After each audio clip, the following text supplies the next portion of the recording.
Assalamualaikum warahmatullahi wabarakatuh. Perkenalkan, nama saya Dia Saraswati.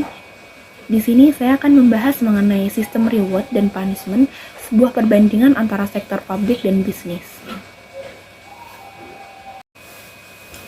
Selanjutnya, membahas mengenai pengertian sistem reward dan punishment. Sebelumnya, perlu diketahui pengertian sistem pengukuran kinerja pada sektor bisnis menurut Anthony dan Govin Darajan. Sistem pengakuan kinerja organisasi sektor bisnis mencampurkan informasi finansial dan non-finansial. Sedangkan sistem pengukuran kinerja sektor publik adalah sistem yang bertujuan membantu manajer publik menilai pencapaian suatu strategi melalui alat ukur finansial dan non-finansial.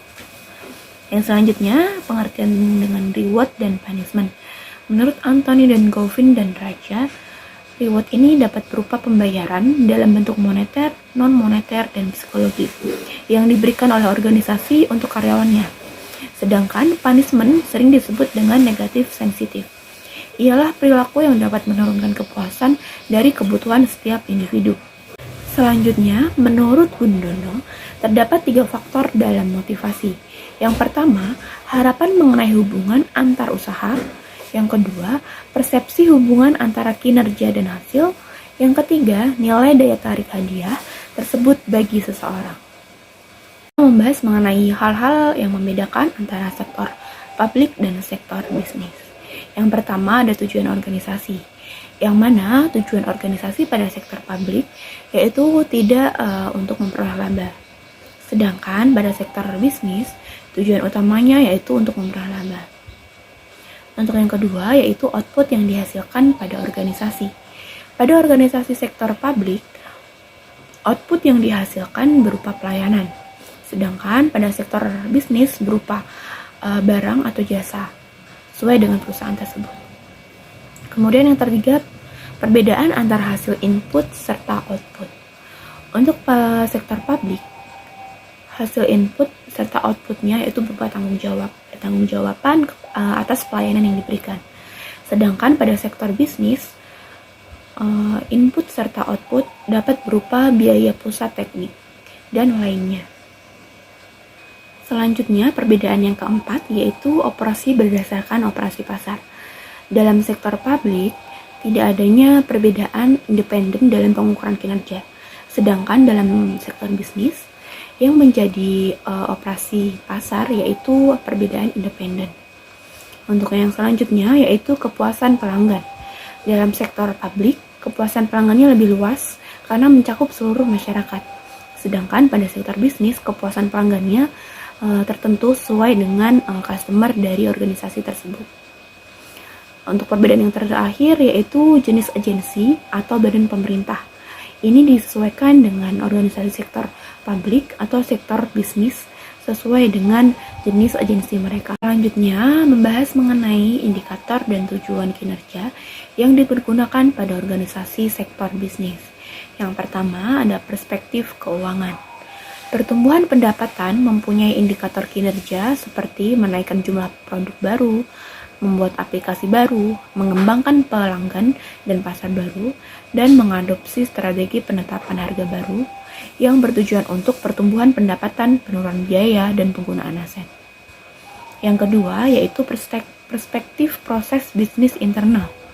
Perspektif ini mempunyai tujuan seperti peningkatan pangsa pasar, peningkatan retensi pelanggan, peningkatan akuisisi pelanggan, peningkatan kepuasan pelanggan, dan peningkatan probabilitas pelanggan. Selanjutnya yaitu perspektif pelanggan. Perspektif ini mempunyai indikator kinerja seperti peningkatan jumlah produk, peningkatan produk yang dimiliki, penurunan waktu pengembangan produk baru, peningkatan kualitas proses, dan peningkatan efisiensi proses, dan lain-lain. Yang terakhir yaitu perspektif inovasi dan pembelajaran. Memiliki indikator kinerja untuk meningkatkan kualitas pegawai, meningkatkan motivasi, serta meningkatkan kemampuan secara informasi. Selanjutnya membahas mengenai perbedaan reward dan punishment antara organisasi sektor publik dan bisnis. Menurut Diction 2002, terdapat 3 sifat aliran. Yang pertama, moral hazard, yaitu kegiatan yang dilakukan agen untuk mempengaruhi pemberian imbalan milik prinsipal. Walaupun tindakan ini dapat diobservasi langsung pihak prinsipal.